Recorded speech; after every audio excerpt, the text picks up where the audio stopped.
Saxon's Trig, lesson 62, is about abstract coefficients and linear variation, starting on page 405. So after the massive amount of material in the last lesson, this one is fairly short. However, the first part, abstract coefficients, means I'm not using numbers for my coefficient spot, I'm using letters. And this is not typically doesn't feel easy. So the problem in example 1 says solve for y given ax plus by equals c. So now you're already seeing I'm not dealing with any numbers. Dx plus ey equals f. Okay, so since I'm solving for y, I want to keep the y's and I want to get rid of the x set. So I can choose to eliminate the x set. And that would mean that these x terms would need to share a and d as their coefficients. So this would need to multiply by, so one set should be positive, one should be negative. So let's multiply this one by the straight up d, and let's multiply this one by negative a, because one needs to be positive, one needs to be negative to cancel. So as we distribute then, it's a dx plus b dy equals cd. This one distributes to negative a dx minus a e y equals negative a f. And when we add these together, these cross off. So we have dy minus a e y equals cd minus a f.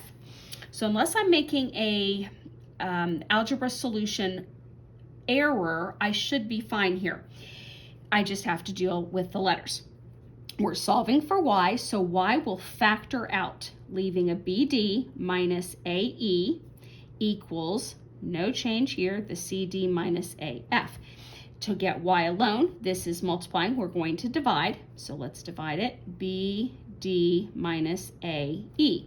Now we've solved for the y, and we have, just checking my answer, make sure I had no errors.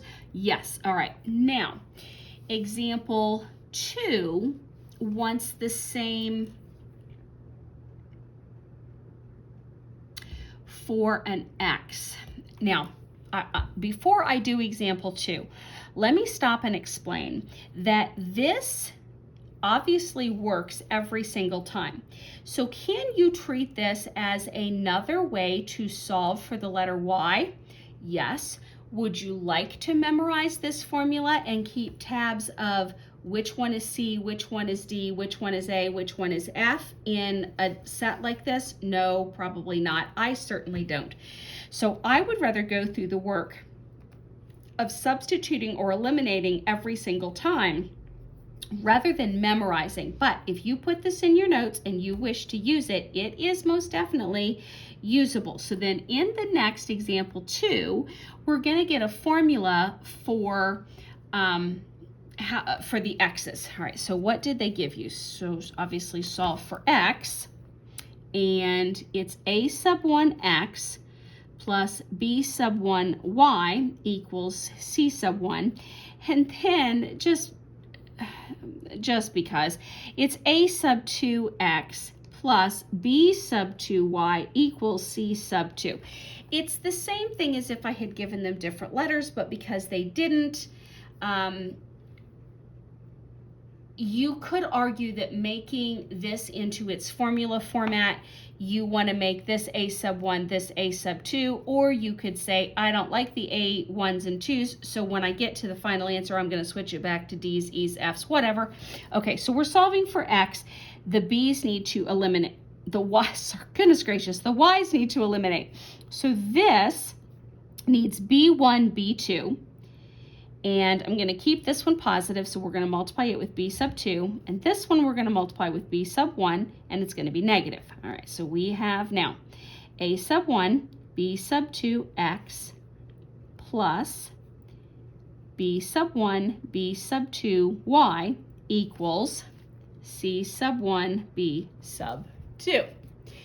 Then this one is negative a sub 2, b sub 1 x minus b sub 1, b sub 2y. And I flipped the order there because I was trying to make them line up, equals negative c sub 2, b sub 1. When we add those together, a sub 1, b sub 2x minus a sub 2, b sub 1x, canceled, equals c sub 1, b sub 2 minus c sub 2, b sub 1. This is irritating to say constantly.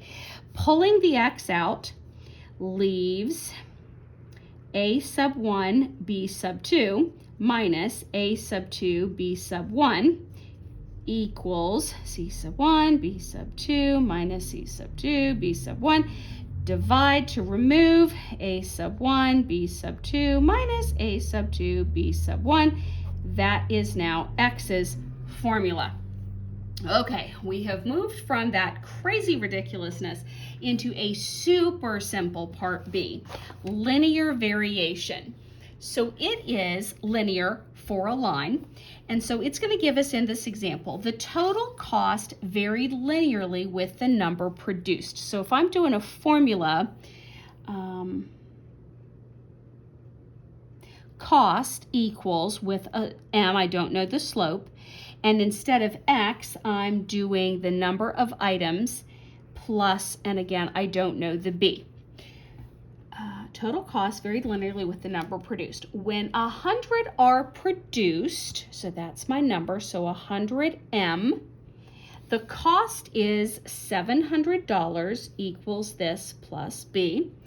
When 400 are produced, so 400 with the M, I won't know the B, the cost is 2,200 equals, I had that in there already.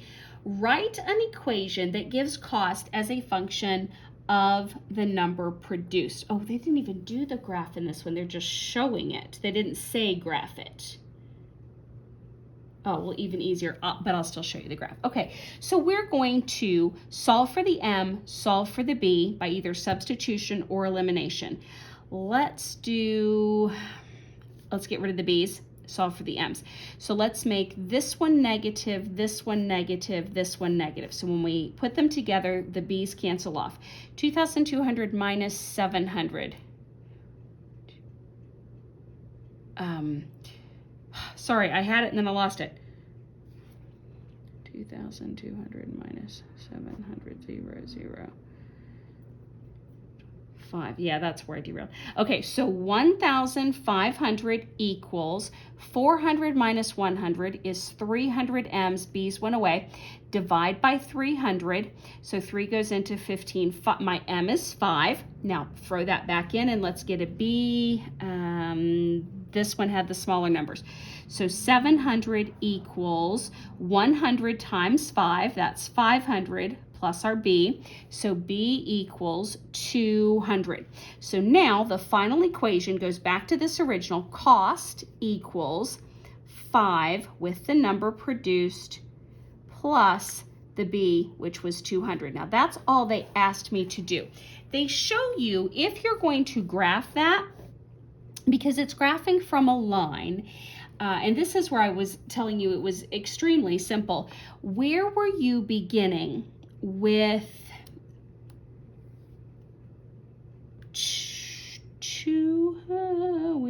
hang on a second. I'm going to have a starting place and I'm basically going to have a linear. It's going up in a line. And so, oh, yes, it's my B. Whatever my B is, that's my starting place, because if I'm producing none, I still have 200 in my equation. So if you plug in 0, you basically get the 200. And then you just draw a line that indicates that it's continuing to climb. And technically, it's climbing at a steady pace of 5/1, but they don't even go that far in carrying yet.